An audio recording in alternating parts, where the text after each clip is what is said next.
shades and wave to yesterday. The sunlight hurts my eyes. Hello. Hey guys, what's going on? I'm riding around on these roads. Palmyra. I'm on Palmyra. I don't know which way I want to go. I say we go right.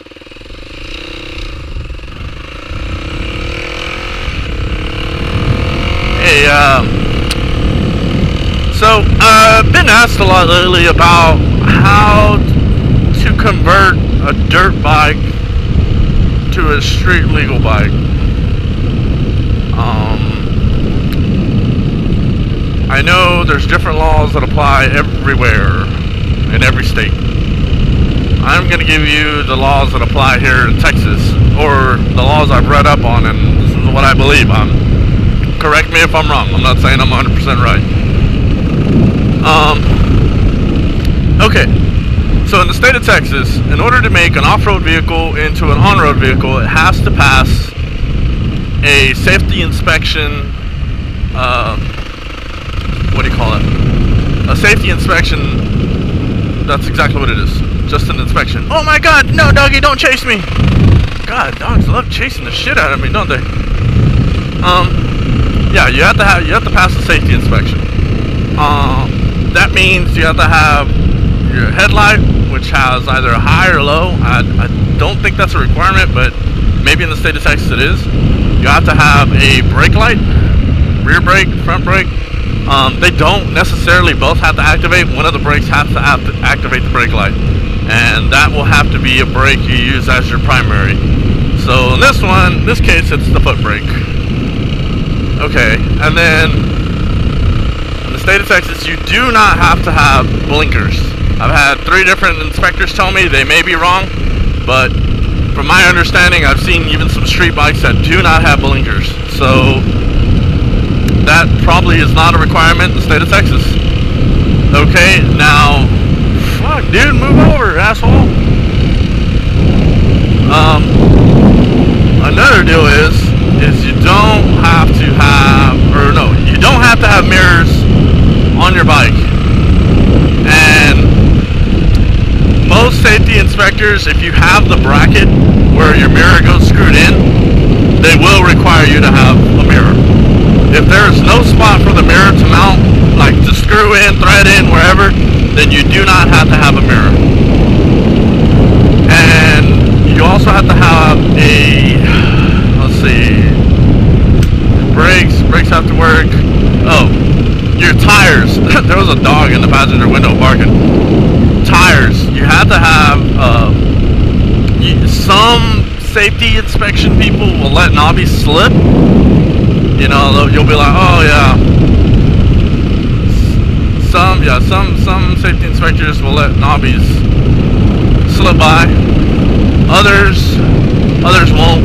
Just depends on who you get.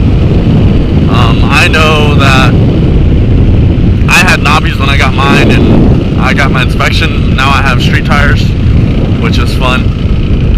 But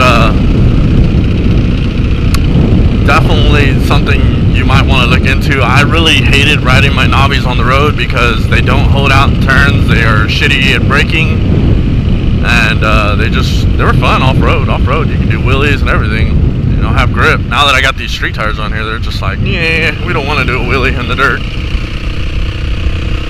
And last but not least, you do have to have a horn. That is a requirement in the state of Texas. You have to be able to go. I have a car horn on mine. I didn't want to put a what do you call that? Well, a little meep horns. I just didn't feel like having one. I think that's it on what you have to pass the safety inspection. Now, to convert it, the off-road title that you have has to be, it doesn't have to be in your name to switch it over. In some states, it has to be in your name. So like if you purchase a bike and then you go switch everything off, you're going to have to pay to switch it into your name. And then you're going to have to pay to make it an on-road title. But if it's already in your name and you already have all the shit on it, then you're good to go. I know you're not going to have an issue when you go to try to do the on-road. If your bike has a VIN number, which if you have a title, you're definitely going to have a fucking VIN number, I'm hoping. But if your bike has a VIN number, then you will have to skip the VIN number process. Some of them, like if it's a Chinese bike or whatever and it doesn't have a VIN number, you're gonna have to get a VIN number made for it. There's a form that you fill out. I don't know what fucking form it is, but I know you have to fill one out. And then another thing is when you go get your inspection, you're gonna have to get a piece of paper showing, like it's an official form or whatever, showing that you got the inspection. I'm gonna turn around here. I don't feel like going into town. Although town sounds fun, but speed limit's a lot different up there, and I just don't want to go that way.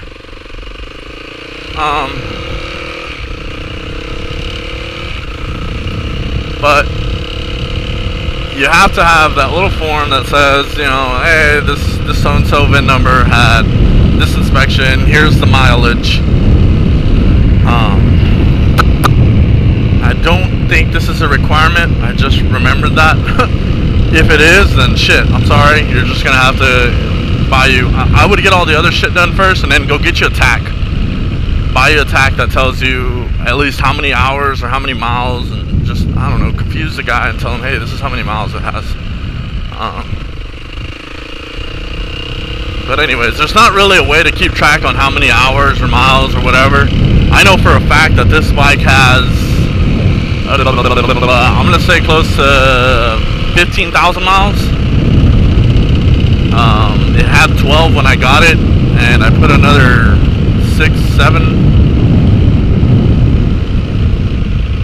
around there. I don't know, but yeah, you definitely want to get something that'll tell you your mileage, plus how fast you're going.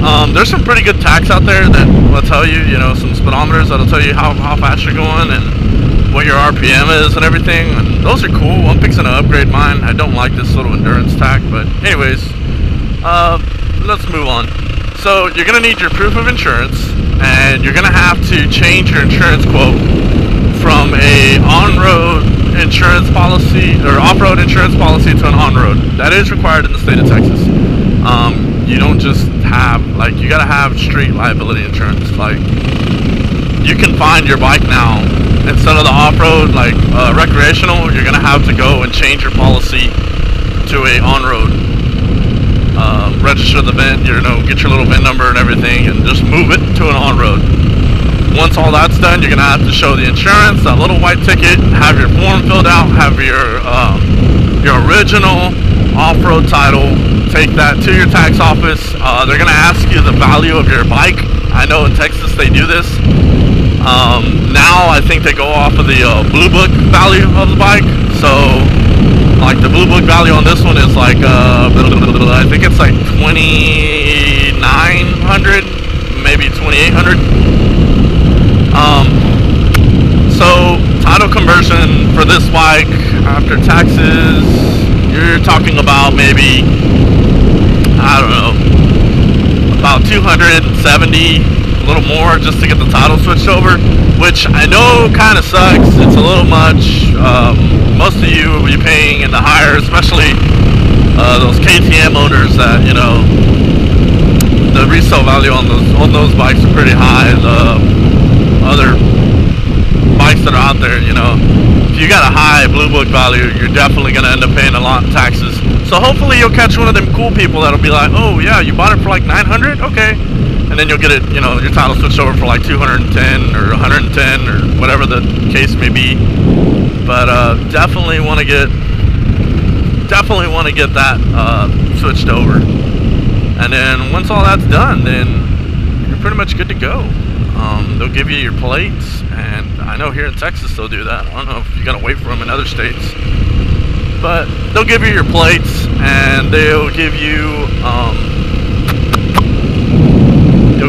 your registration sticker, and you put that on your plate. Put your plate on your bike, and oh, One more thing, the good thing I talked about plates, you also gotta have a light for your plate.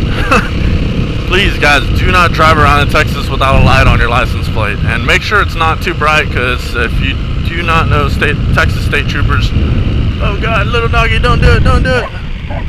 Come on, come on, come on, little guy. And he got tired. Or he just didn't want to chase me anymore. But yeah, definitely get a license plate light and make sure it's not too bright, because state troopers will love to pull you over for that one. And make sure it lights up enough of the license plate, because local PD will pull you over if it's not bright enough. So it's kind of stupid. Hey, look at this little dog, he's running. Run for it, doggy, run! I teach you to stay out on the road, jackass. But anyways guys, so that's my video on how you should get your bike switched over. I made it all the way back to my starting point, so that's cool. Alright guys, it's Grady1331. Don't forget to rate, comment, and subscribe. And if you want to say some bad things about what I just said, then go ahead and leave them down there. And if you want to take my video and use it somewhere else, just be sure to give me credit. And I will see you again next time.